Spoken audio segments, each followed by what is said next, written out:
That's right? my thing, playing the blues. Yeah.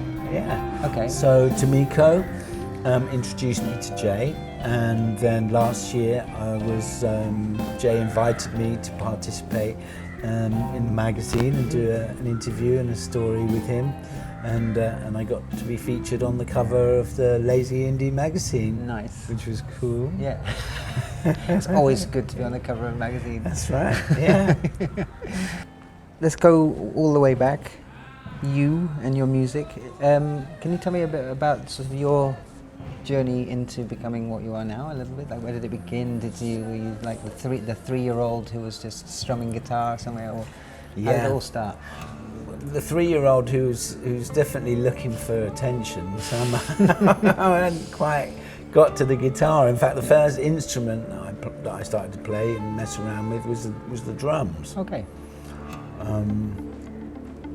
But you know, always at school from an early age, and I remember with my cousins Amy and Lucy, we'd always put on some sort of performance for the adults. You know, I was always, you know, looking for some opportunity to show off or you know, capture everyone's imagination, and always sang and was, you know, creative, I guess.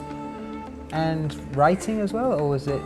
Not so much. When did that start? That started later. Okay. You know, but a story that I tell often on stage when I'm on tour with you know, with the Cream of Clapton and stuff is that I used to go and visit my Uncle Eric and my Auntie Patty, and there was a studio in the house and a drum kit.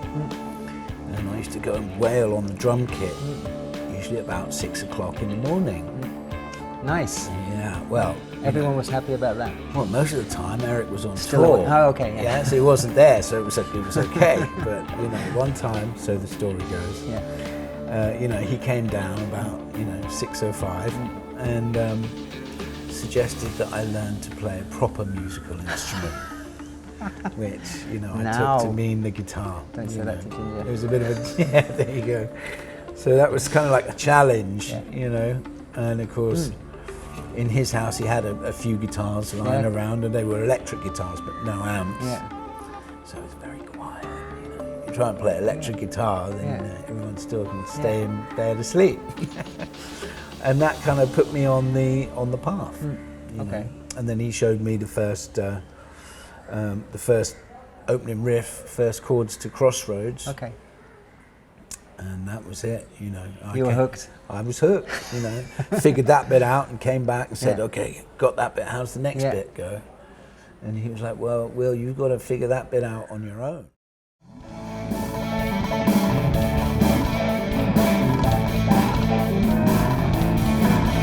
went down to the crossroads, down on my knees.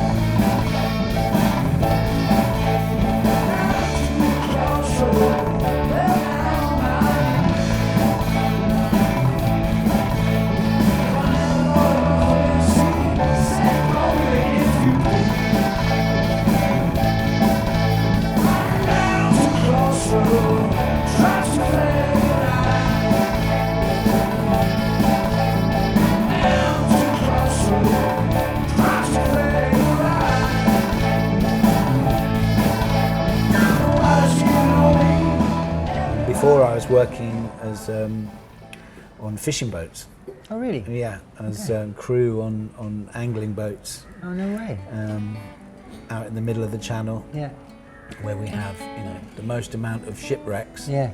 Anywhere in the world. It's a rough sea, that.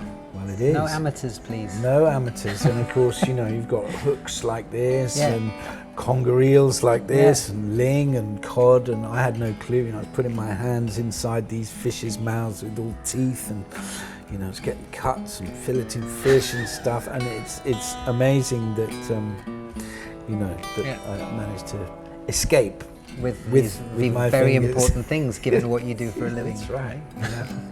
And and then this. Was this something that had been in the planning for a while, as far as you're aware? And it was Well, yeah, Jay had spoken about it in our conversations. You know, thanks to various online platforms which we communicate on. Yeah, sure. And yeah, as things became more and more solid for him, you know, he asked me if I'd like to participate, and of course I said that it would be wonderful, and yeah, he could count on me. Yeah, nice. You know, music, to coin the phrase, you know, just breaks down the walls, and it doesn't matter where you're from. We're all the same. We're all the same creatures, and it's just a privilege and an honour to be able to have a language, or to be able to speak something that we can, you know, use as a form of communication that's such a high form and breaks down the walls. Yeah. So you're here, and so you're going to be alone on stage? No, I'm going to be joined, luckily, by the cream of the crop. Yeah. I've got Jay and his band. Yeah. Yeah. How do you deal with that? You've never played together, right? Wow. Well, I mean, that's the formula, you know, is you know, and they're not specifically blues guys at all, you know, so, you know, they've heard the album and we knew that they could do it. They, you know, everything comes out of the blues.